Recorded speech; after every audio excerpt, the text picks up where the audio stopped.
नमस्कार, बहुत स्वागत है आपका। आप देख रहे हैं कॉफी पर कुरुक्षेत्र। मैं हूं सौरभ शर्मा आपके साथ और इस प्रोग्राम में आपको वो पता चलता है जो कहीं और पता नहीं चलता। आज भी हमारी कोशिश यही होगी। आज कोई भूमिका नहीं, सीधे पॉइंट पे आते हैं। क्या हेमंत सोरेन पाला बदलने वाले हैं? झारखंड में हेमंत सोरेन मुख्यमंत्री हैं और अब क्या वो कांग्रेस और आरजेडी इनका साथ छोड़ करके बीजेपी के साथ आ सकते हैं? ये खबर आप एक दो रोज से खूब सुन रहे होंगे। अब इसमें कितनी सच्चाई है कितनी नहीं, इसकी आज हम बात करेंगे। प्रदीप सिंह जी प्रोग्राम में। सर बहुत स्वागत है आपका। अजीत द्विवेदी जी हमारे साथ हैं, सीनियर जर्नलिस्ट। अजीत जी बहुत स्वागत है आपका। अजीत जी का तो बहुत पुराना नाता है झारखंड से। और देवेंद्र पराशर हमारे पॉलिटिकल एडिटर हमारे साथ हैं, कि पॉलिटिकल एडवाइजर निकलने वाला था मेरे मुंह से। हो गया बस। देखिए, लेकिन कोई पक्की खबर होती है तो उसमें कुछ सच्चाई होती है और कुछ अफवाहें होती हैं। सर आज वही अलग करना है। हो सकता है एक खबर अभी उस मुकाम पे ना पहुंची हो, लेकिन इसका मतलब ये नहीं है कि खबर पूरी तरह झूठी हो। तो इसी की हम लोग आज बात करेंगे। तो इसकी भूमिका बहुत ज़्यादा है नहीं। हेमंत सोरेन वहाँ पर मुख्यमंत्री हैं। हेमंत सोरेन का चुनाव भी पिछले वर्ष ही हुआ था, 2024 का। लोकसभा चुनाव के बाद जितने इलेक्शन हुए, 2 इलेक्शन में भाजपा अपनी सरकार नहीं बना पाई है। एक झारखंड का चुनाव था और एक जम्मू कश्मीर का चुनाव था। बाकी उसने दिल्ली, बिहार, महाराष्ट्र, हरियाणा सब जीता। इसमें यहां पर आप देखें तो बहुमत के लिए 41 जरूरत है, 81 की असेंबली है और जेएमएम की अपनी 34 है, तो वो बहुत क्लोज है। बीजेपी चुनाव में लग रहा था कि मतलब सरकार बना भी सकती थी, लेकिन वो 21 पर रह गई। साथियों के साथ मिलके वो 24 पर है, 24-25 पर है। और जो दूसरा है वहां पर गठबंधन, वो 56 पर है। तो इस तरीके से देखें तो कोई वजह दिखाई नहीं देती सामने कि हेमंत सोरेन ऐसा करेंगे, लेकिन उसकी वजहें जरूर हैं उनके पास। दोनों तरफ कुछ लोग ये चाहते हैं हो और कुछ लोग हैं जो नहीं चाहते हैं कि हो। तो पहले खबर कहां तक सच है ये पूछ लेते हैं। देवेंद्र, शुरुआत आज आपसे। कहाँ तक समझना चाह रहे हैं आप? कहाँ तक समझना तो नहीं चाह रहे हैं, यहाँ तक जाए खबर नहीं, बेसलाइन क्या है कि क्या कह रहे हैं, किसको सच मान रहे हैं? क्या हेमंत सोरेन की बीजेपी में किसी से बात हो रही? क्योंकि खबरें यही छप रही हैं कि इनकी किसी बीजेपी की टॉप लीडर से बात हुई और दोनों लोग संपर्क में हैं। हो भी सकता है ये कि हेमंत सोरेन इधर आ जाए। चैनल के थ्रू तो बात हो रही है, इसमें तो कोई दो राय नहीं, इससे अच्छा। तो इनकार भी नहीं किया जा सकता। चैनल के थ्रू बात हो रही है। शीर्ष स्तर पे मुलाकात हुई हो या बात हुई हो, ऐसा नहीं है, अभी तक ऐसा नहीं है। Okay। और आप शाम में वो लौट भी गए हैं, आज दोपहर बाद ही वो लौट गए हैं। तो पिछले सैटरडे से वो यहीं पे थे। शुरुआत इस रूप में हुई कि अचानक वहाँ पे धनबाद वगैरह का एक केस आपने देखा होगा, कि हालांकि इससे रिलेटेड वो नहीं होगा, कि ईडी के बहुत सारे रेड वगैरह पड़े।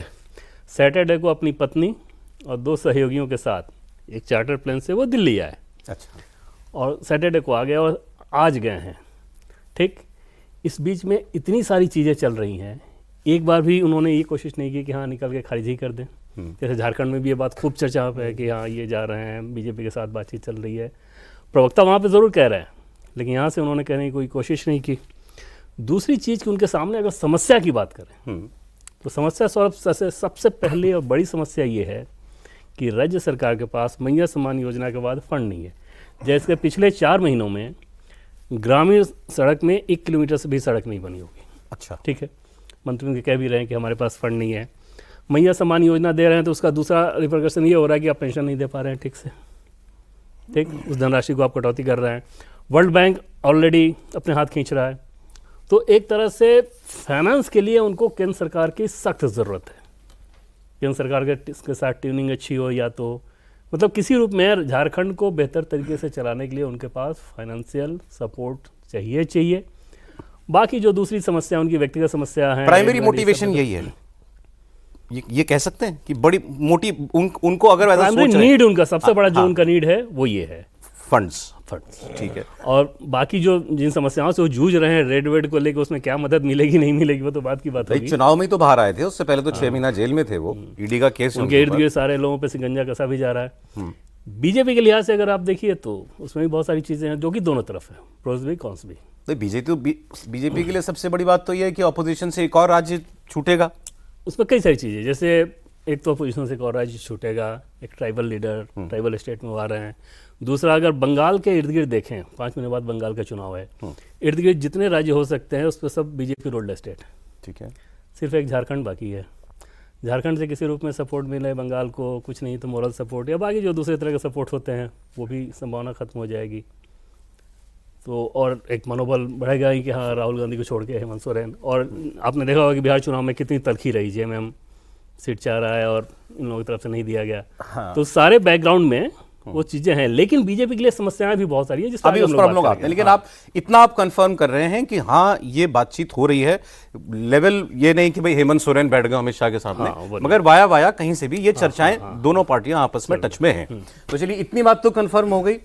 अब सवाल यह है कि इसमें उनको क्या फायदे कुछ इन्होंने बताए हैं, लेकिन क्या इतना आसान है ये काम हो जाना? और बीजेपी क्यों जाएगी? बीजेपी वहाँ पर मुख्य विपक्षी पार्टी है, बीजेपी तो अपना मुख्यमंत्री चाहेगी वहाँ पर। हेमंत सोरेन के होते हुए वो स्पॉट तो खाली होने नहीं वाला। चुनाव अभी बहुत दूर है, 4 साल पड़े हैं पूरे पूरे। उनकी सरकार को ऐसे दिखे तो कोई खतरा भी दिखाई नहीं देता। अब आप बताइए खबर। देखिए, अभी तो ये 10 दिसंबर का महीना है और अगले महीने जनवरी में भारत रत्न की घोषणा होती है।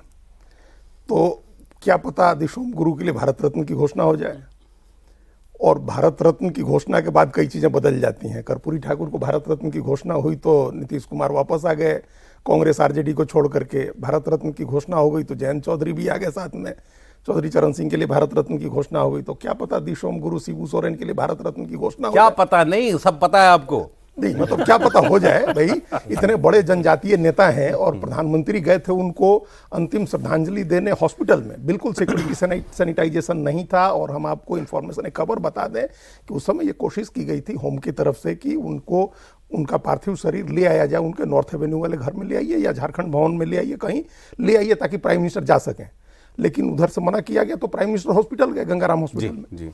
तो उनकी भी उनका एक रुझान है भारतीय जनता पार्टी के ही एंगल से। अगर हम पहले बात करें जो देवेंद्र जी ने कहा उसी बात को बढ़ाएं, तो एक तो ये है कि जो इन्होंने कह दिया कि वो जो एक सपोर्ट है, मोरल सपोर्ट या फाइनेंशियल सपोर्ट कांग्रेस पार्टी को या अपोजिशन को, वहाँ से वो एक कट ऑफ हो जाएगा जैसे वो सरकार जाएगी वहाँ से झारखंड से। भारतीय जनता पार्टी को एक फ़ायदा ये है, 6% आबादी है आदिवासी की पश्चिम बंगाल में, और संथाल आदिवासी ही सबसे बड़े हैं। जिस संथाल आदिवासी हैं शिबू सोरेन और हेमंत सोरेन, 6% आबादी है, 60 लाख आबादी है।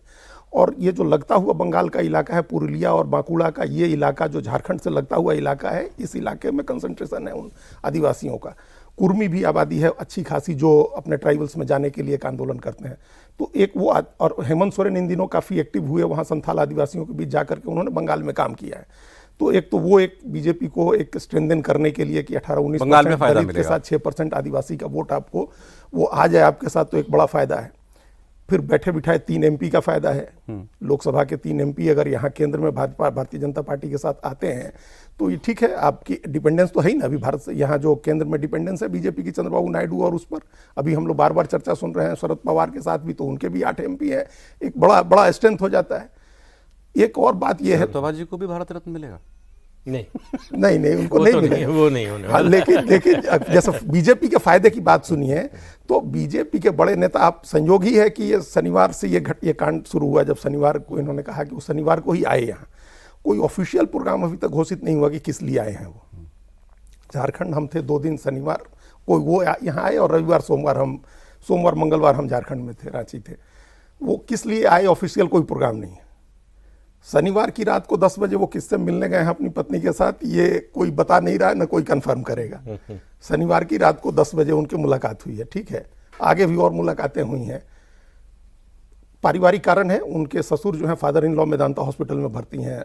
इनके जो कल्पना सोरेन जो हैं, कल्पना मुर्मू सोरेन के पिताजी, तो वो उनके ससुर भर्ती हैं और क्रिटिकल कंडीशन था, तो उस नाते आए, वो रुके यहाँ 4 दिन रुके। लेकिन और क्या एंगेजमेंट रहा ये किसी को इसका पता नहीं है। तो मुलाकातें हो रही हैं, बातचीत भी हो रहे हैं, उसमें कॉन्स्टिट्यूशनल अथॉरिटीज के शामिल होने की बातें हैं, इसलिए हम लोग उस सब चर्चा नहीं कर सकते हैं कैमरे के ऊपर। लेकिन कॉन्स्टिट्यूशनल अथॉरिटी ये बातें आगे बढ़ रही हैं दिल्ली में। नहीं, उन्होंने तो ऑफिशियल कर दिया, मतलब गवर्नर तो आके मिले तो ऑफिशियल कर दिया। संतोष गंगवार जी ने, वो तो मिले हैं, वो तो ऑफिशियल हो गया। उन्होंने तो अपने उस पर सोशल मीडिया के एक्स हैंडल पर डाला फोटो। तो वो सब चीज़ें चल रही हैं। प्रदेश अध्यक्ष भी आकर के मिले, भारतीय जनता पार्टी के प्रदेश अध्यक्ष मिले जिस दिन उनकी मुलाकातें होने की खबर है, जिससे भी उसके बाद प्रदेश अध्यक्ष मिले हैं, गवर्नर मिले हैं, तो कुछ ना कुछ होने की खबर है चारों तरफ से। असल में बीजेपी का जो प्रदेश की कमेटी है वो मान चुकी है कि अब सरकार में आना मुश्किल है वहाँ झारखंड में, अपने दम पे। अपने दम पर। जिस तरह का है भाई, वहाँ 16% के करीब मुस्लिम आबादी है, 5% क्रिश्चियन आबादी है, आदिवासी आबादी है 26% के करीब। तो हेमंत सोरेन का जो वोट परसेंटेज जिस तरह से इंक्रीज हो रहा है, बीजेपी रेस्टलेस। ऐसे हार के संभाली, 6 साल पहले सरकार में थे ही ना भाई, उस समय भी बहुमत नहीं आया था। उस समय भी भारतीय जनता पार्टी अपने दम पर 37 सीट पर ही रुक गई थी। बाद में बाबूलाल मरांडी अलग थे, अपनी पार्टी उनकी अलग थी, उस पार्टी को तोड़ करके एमएलए ले आने पड़े थे बहुमत बनाने के लिए। बीजेपी अपने दम पर बहुमत में फिर भी नहीं पहुंची थी। और वो एक उस समय के पहले का जो पीरियड था, 9 से 14 का जो पीरियड था, जिस बीच में एक बार गुरुजी मुख्यमंत्री बने, रघुवर दास उप मुख्यमंत्री बने, फिर हेमंत सोरेन उप मुख्यमंत्री बने, अर्जुन मुंडा मुख्यमंत्री बने, फिर हेमंत सोरेन मुख्यमंत्री बने, 3-4 सरकारें पलटी, फिर राष्ट्रपति शासन लगा। तो उससे लोग उबे हुए थे। और 2014 में नरेंद्र मोदी की जो आंधी आई लोकसभा चुनाव में, उसके असर में 37 सीटों तक पहुंच गई भारतीय जनता पार्टी नवंबर के विधानसभा चुनाव में। नहीं तो वो भी मुश्किल ही था, वहाँ आसान नहीं है कभी भी बीजेपी के लिए। तो इस नाते वहाँ लोग चाहते हैं कि अगर ये आ जाए, हम जेएमएम और बीजेपी एक साथ आ जाए, तो एग्जैक्टली वो इक्वेशन बन जाता है जो इक्वेशन बिहार में बीजेपी और नीतीश कुमार का ओके, बिहार मॉडल वहाँ पर हो बिहार सकता है। मॉडल फिर वही है कि आप 80 में से 70-75 सीट जीत जाएं, ये स्थिति हो जाएगी। आप भी कंफर्म कर रहे हैं कि दोनों तरफ से मतलब ये संभावनाएं तलाशी जा रही हैं। उनकी समस्याएं हो तो बता दी इन्होंने, अब कि उनके सामने क्या समस्याएं हैं। और भले केसेस खत्म नहीं होते हो, राहत तो मिल ही जाती है ना। हाँ, राहत मिल भाई, बिल्कुल अजित राहत पवार मिल को जाती कितनी है। राहत मिली हुई है। हाँ, तो भाई वो एक्सपेक्ट कर रहे होंगे कि भाई इतनी समस्याएं अब हैं। दूसरे राउंड में मैं आऊंगा तो फिर पूछूंगा आपसे कि बात कहां तक पहुंची है। ठीक। अब सर, लेकिन आपको ये हो जाने वाला काम लगता है या नहीं? देखिए, होगा कि नहीं ये एक प्रश्न है। सवाल यह है कि हेमंत सोरेन क्यों आएंगे, तो उनके सामने समस्याएं क्या हैं। पहली समस्या शुरू होती है परिवार से। ये बातचीत शिबू सोरेन के देहांत के बाद से ही शुरू हो गई थी। हेमंत सोरेन को पता है कि परिवार में उनके लिए आगे चलकर समस्या होगी। जब तक शिबू सोरेन थे उनके लिए समस्या नहीं थी, वो एक तरह से रक्षा कवच का काम करते थे।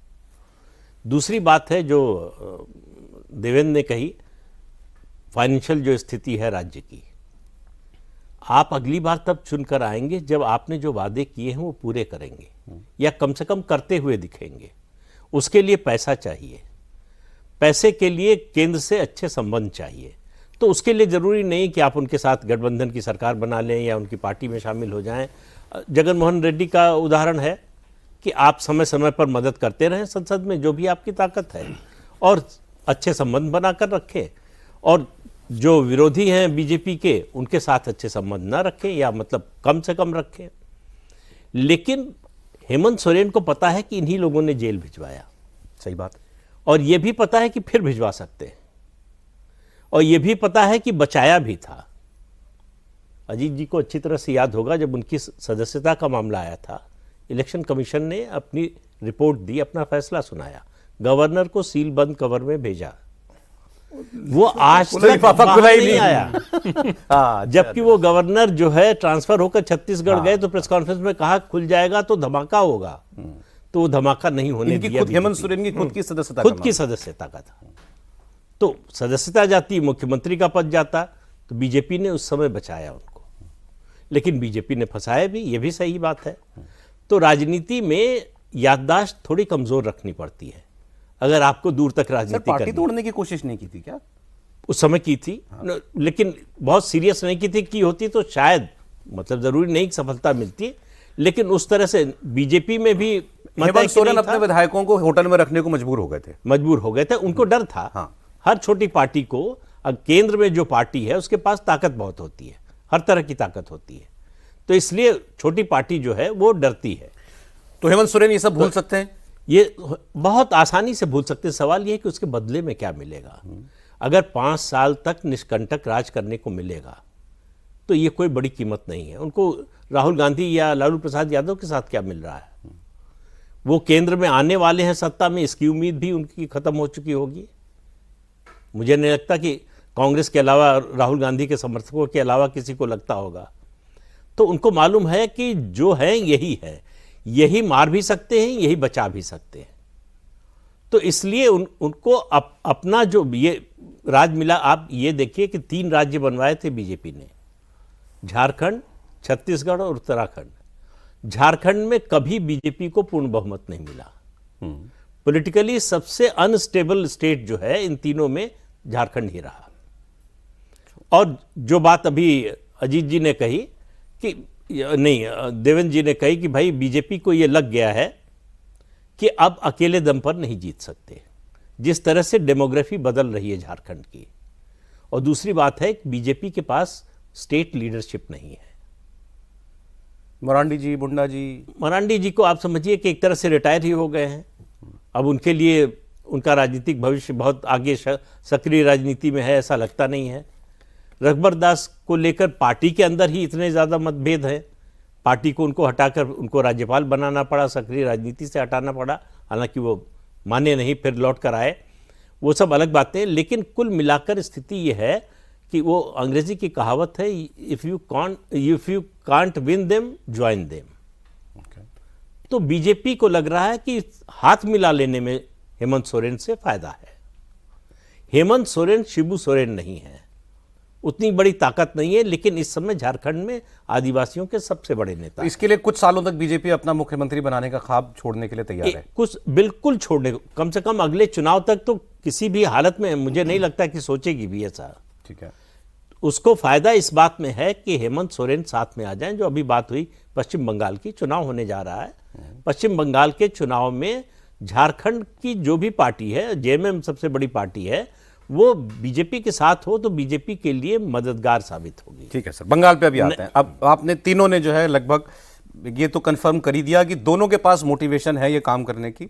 हेमंत सोरेन की लाइफ इजी हो जाती है, राज्य चलाने के लिए फंड्स मिल जाते हैं, दूसरा इंजन लग जाता है, और उनकी कानूनी प्रॉब्लम्स भी काफ़ी हद तक ठीक ठाक हो जाएंगी उनके लिए, और बीजेपी को एक राज्य मिल जाएगा। मेरे मन में यही दुविधा थी कि बीजेपी का मुख्यमंत्री रहा, इतने मुख्यमंत्री रहे हैं, नेता से कार्यकर्ता से ज़्यादा मुख्यमंत्री के दावेदार हैं, तो वो क्यों छोड़ेगी ये दावा। तो उसका जवाब आपने दे दिया, आपने भी दे दिया कि उनको अब फिलहाल उम्मीद दिखती नहीं कि अपने दम पर आ पाए, तो क्यों नहीं सहयोगी के तौर पर कोई राज्य अगर साथ में आता है तो ठीक है, दोनों तरफ से समझ में आती है बात।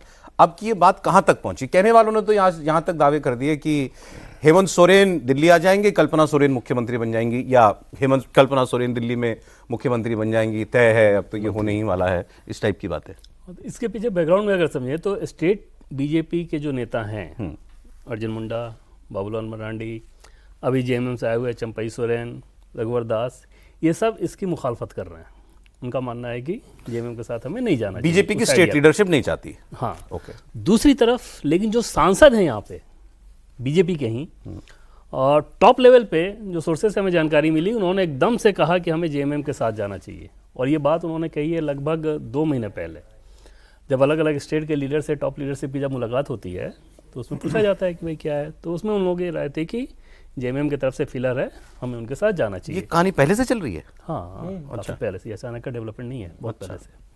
और लाइफ जो आसान होने की बात आप कर रहे थे, हेमंत सोरेन की लाइफ कई गुना ज़्यादा आसान होगी बनिस्बत बीजेपी के। हिचक ज़्यादा बीजेपी में है, हिचक ज़्यादा उधर नहीं है। तो ये बात कही जाती थी। अब उसमें एक आया थ्योरी कि अगर ये करें तो दागी जेल से आया है, इतना अटैक किया गया है, फिर क्या होगा। तो उसके रास्ते के तौर पर सुझाया गया कि कल्पना सोरेन वहाँ की पॉलिटिक्स उनको आगे कर दिया जाए और हेमंत सोरेन के लिए दिल्ली का ऑप्शन दिया जाए। ये जेएमएम के लिए आसान नहीं होगा इस लिहाज से कि हेमंत सोरेन इस काम को, इसलिए नहीं कि उनको कल्पना सोरेन को देने में दिक्कत है, इसलिए कि उनकी बाकी टीम के जो लोग हैं इसको एक्सेप्ट इजीली नहीं करेंगे। आज अब कर भी नहीं तो 6 महीने बाद के लोग, पूरा परिवार तो बहुत ज्यादा रिलेवेंट भाभी तो उनकी बीजेपी में ही आ गई है, परिवार में इरिटेंट का काम तो कर ही सकते हैं। बट एक डिक्लेयर परिवार में तो डिक्लेयर लीडर के तौर पर जेएमएम के अब हेमंत सोरेन ही है, उसमें उनको दिक्कत नहीं है। बट बाकी लीडर्स कल्पना सोरेन के हाथ में देने में उनको दिक्कत होगी बहुत। वो एक खतरा हेमंत सोरेन के लिए बहुत है। और बीजेपी के लिए खतरा है कि इतना दागी बनाया, इतना ज़्यादा कुछ बोले, हालांकि वो अजीत पवार वाला उदाहरण है, अजीत पवार वाला उदाहरण है, तो उसी तरह के रास्ते पे जाना होगा। लेकिन वो जो टाइम लग रहा है वो इन सारे फैक्टर से लग रहा है कि उसको वे किया जा रहा है। एक और चीज़ बीजेपी के लिए जो समस्या होगी कि बीजेपी का अपना जो वहाँ पे वोट बैंक है, जैसे वहाँ पे फॉरवर्ड क्लास के vote bank, aggressive BJP supporter, वो एग्रेसिव एंटी जेएमएम है। अच्छा, उनको बहुत बड़ा झटका लगेगा। दूसरा जो कुर्मी वोटर है जो कि नॉन जेएमएम पसंद करता है, वो उसको महतो अगर जो आपने सुना होगा, उनको लोग साथ रखते हैं, उनको एक तगड़ा झटका लगेगा कि ये क्या किया जा रहा है। और बिहार जैसी स्थिति झारखंड में नहीं है। बिहार में फॉरवर्ड क्लास के पास, कांग्रेस के पास जाने का विकल्प ही नहीं है आरजेडी के साथ होने के चलते। झारखंड में है, तो उस ऑप्शन को भी बीजेपी अभी टटोल रही है कि वो कितना बड़ा खतरा होगा, कितना बड़ा नुकसान हो सकता कि है। अपना वोट ही ना चला जाए। हाँ, ऐसा ना हो कि अपना वोट वहाँ पर छिटक के चला जाए। तो एकदम से ऐसी स्थिति नहीं थी कि तुरंत आप लपक लें, ये भी नहीं था कि तुरंत रिजेक्ट करें। तो मुझे लगता है कि मकर संक्रांति के बाद कुछ डेवलपमेंट इसमें और हो सकते हैं। दिशा वही है लेकिन। आप सबने ये बताया कि क्यों ये चाह रही हैं दोनों पार्टियां। प्रॉब्लम जैसे इन्होंने कुछ बताया कि वोट की जाने का नहीं, वो डर देखिए है। इसमें वोट वाले मामले में जो कह रहे हैं देवेंद्र जी, यहाँ भी जो कांग्रेस जेएमएम से अलग हो जाएगी तब तो बिल्कुल ही डिफरेंट मामला है। जेएमएम से जब अलग हो गए तो अलग ही मामला है, लेकिन कांग्रेस के पास तब भी जो वोट आएगा वो आएगा मुस्लिम और क्रिश्चियन का। तो उसके साथ वैसे भी बिहार के जो बिहारी वोटर है वहाँ, उसमें फॉरवर्ड्स भी हैं, पिछड़े भी हैं, और एक बड़ा दूसरा जो वोटर है वो साहू लोगों का है। तेली, साहू, सुंडी, ये सब बहुत आबादी है वहाँ इन लोगों की, और वो उसी बेल्ट में है जो बेल्ट पूरी तरह से क्रिश्चियन होता जा रहा है। एक बड़ी समस्या जो झारखंड की है वो ये है कि पूरा संथाल परगना का इलाका घुसपैठियों के कारण मुस्लिम डोमिनेंस वाला होता जा रहा है, और दक्षिणी छोटानागपुर का इलाका क्रिश्चियन कन्वर्जन की वजह से वो क्रिश्चियन, उसको एक तरह से धर्म क्षेत्र घोषित कर दिया। आप सिमडेगा, कोलेबिरा देखिए, रांची तक का इलाका। तो वहाँ जनरली जो वोटर है वो बीजेपी को छोड़ने, अब बीजेपी को छोड़ करके कांग्रेस के मुस्लिम क्रिश्चियन के साथ जाए या बीजेपी के साथ रहे, ये एक दुविधा एकदम से छोड़ के जाने वाला हो सकता है कि नहीं हो।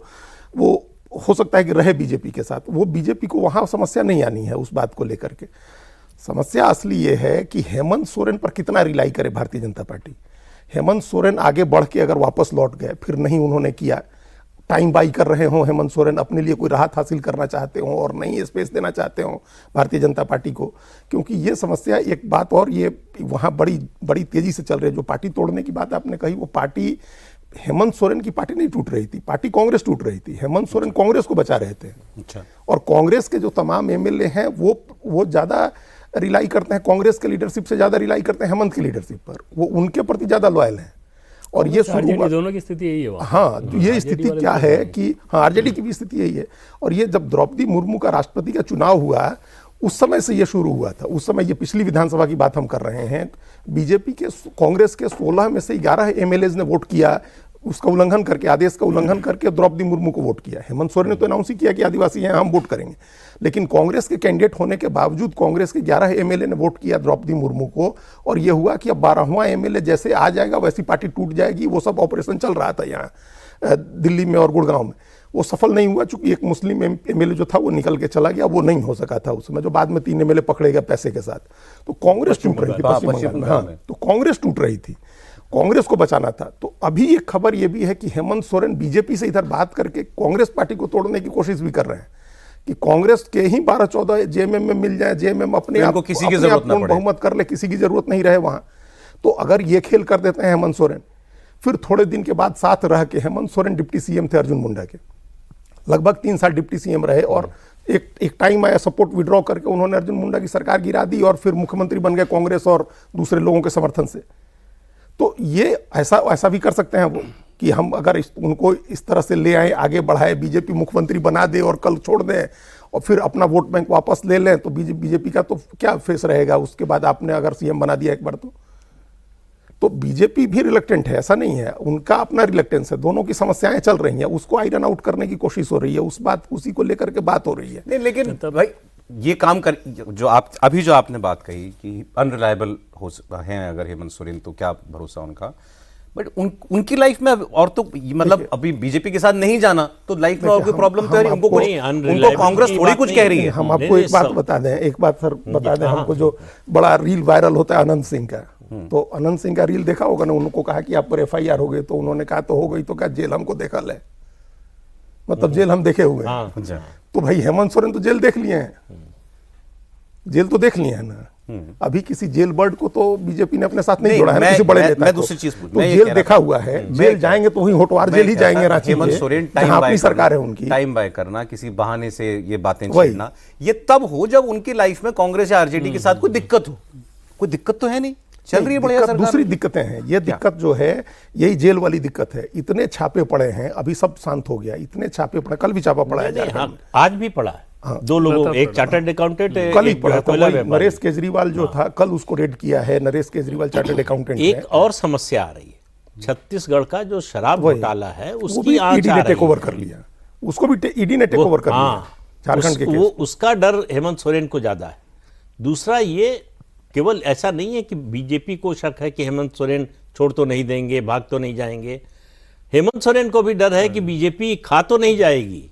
बड़ी पार्टी है और बीजेपी का इतिहास है, एक छोटी पार्टी को खा जाती है।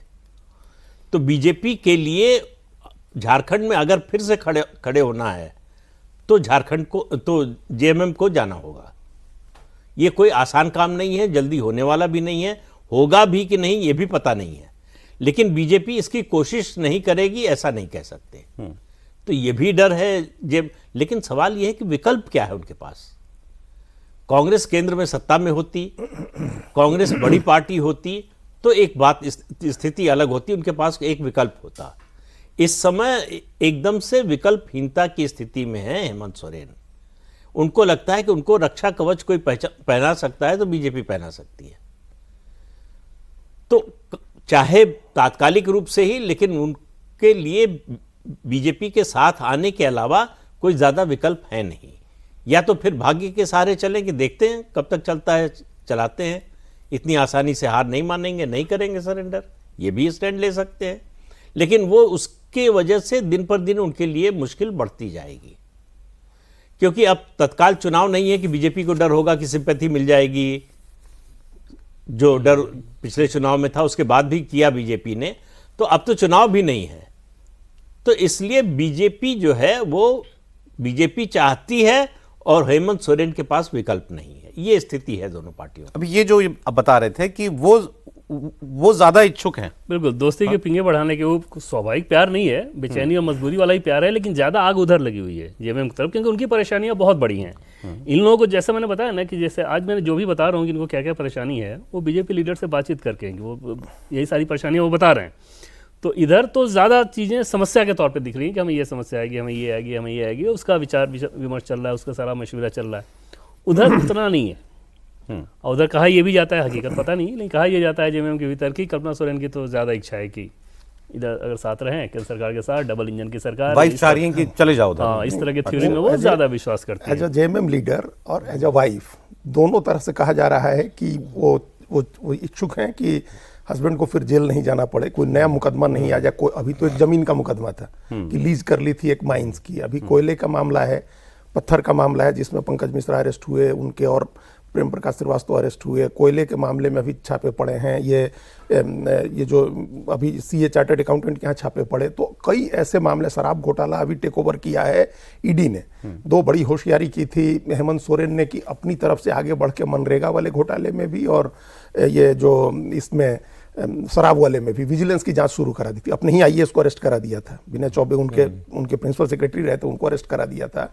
अब वो ईडी ने टेक ओवर कर लिया उस मामले को भी। तो उनकी मुश्किलें कई मामलों में ऐसे हैं। तो एक ये कहा जा रहा है कि वो राहत वहाँ मिल जाएंगी उनको। और ये बात ठीक कह रहे हैं देवेंद्र जी ने कहा कि वो कौन आए दिल्ली, इस बात की भी चर्चा शुरू हो गई है, कौन आए दिल्ली। तो ये हो सकता है कि गुरुजी शिबू सोरेन की सीट राज्यसभा की खाली हुई है, अगली एक राज्यसभा मिल जाए, कल्पना सोरेन राज्यसभा से के रास्ते दिल्ली आ जाएं। वो 4-5 भाषाएं जानती हैं, अंग्रेजी, हिंदी, उड़िया, संथाली सब जानती हैं, तो वो राजनीति करें। इसमें एक और एंगल है कि बीजेपी की एक राज्यसभा जा रही है और वो राज्यसभा मिलेगी नहीं। जो पूर्व प्रदेश अध्यक्ष थे दीपक प्रकाश, उनकी राज्यसभा खत्म हो रही है अगले साल, और अभी जो पोजीशन है अगर ये चेंज नहीं हुई तो उनको राज्यसभा नहीं मिलेगी। तो अगर बीजेपी जेएमएम साथ में आ जाते हैं तो एक एडिशनल राज्यसभा वहां ये सब बातें भी उनसे हो चुकी हैं जिनका नाम आप नहीं बता रहे हैं, जिनके साथ बातें हो रही हैं, जिन लोगों के साथ बातें हो रही हैं। हाँ, मतलब अरे भाई, हम तो जहां थे अभी, जिस हम शादी में थे परसों, सौरभ जी, वो शादी बीजेपी के, वहां जमावड़ा था, बीजेपी के तमाम नेता थे, उन्हीं लोगों से जुड़ी हुई शादी थी।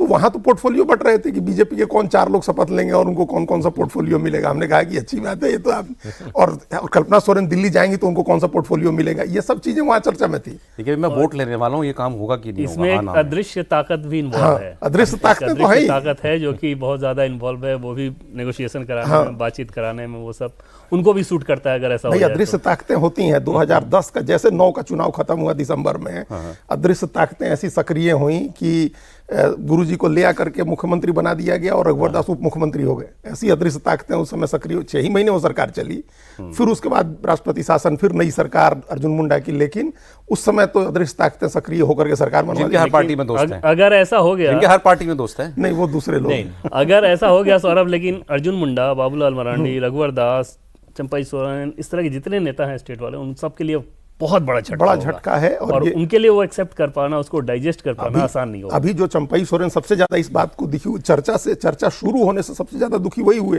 क्योंकि वो 1 साल पहले जेएमएम छोड़ के ही आए हो जाएंगे। हाँ, जेएमएम ही छोड़ के आए हैं। बाबूलाल मरांडी सोचिए ना, हेमंत सोरेन अगर मुख्यमंत्री हो, बाबूलाल मरांडी क्या करेंगे उसके बाद? ये दोनों टूथ एंड नेल से विरोध कर रहे हैं। बाबूलाल मरांडी, रघुवर दास, इनकी अगर कोई दूसरा आदमी डिप्टी सीएम हो गया बीजेपी का लीडर, तो लीडर वो हो गया ना। ये लोग तो डिप्टी सीएम हो नहीं सकते हेमंत सोरेन के अंडर में। नहीं, ये तस्वीर बिल्कुल जो है वेस्टर्न यूपी जैसी है।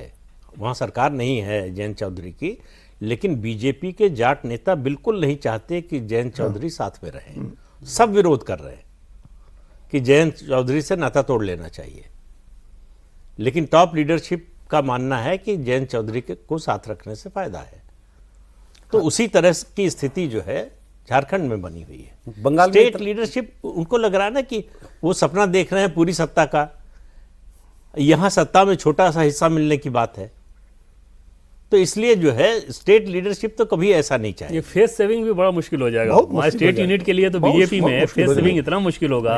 प्रवक्ता कई सारे वहाँ के नेता कह रहे थे कि अगर ऐसा हो गया तो हम लोग तो अज्ञातवास में चले कैसे जाएंगे। डिफेंड करेंगे भाई? किसी क्या बोलेंगे भाई ऐसा कई बार देख चुकी है बीजेपी। जब 3 बार बनाया मायावती को मुख्यमंत्री उत्तर प्रदेश में, तो वहां बीजेपी की जो स्टेट लीडरशिप थी उसके लिए तो एक्सेप्ट करना लगभग असंभव था।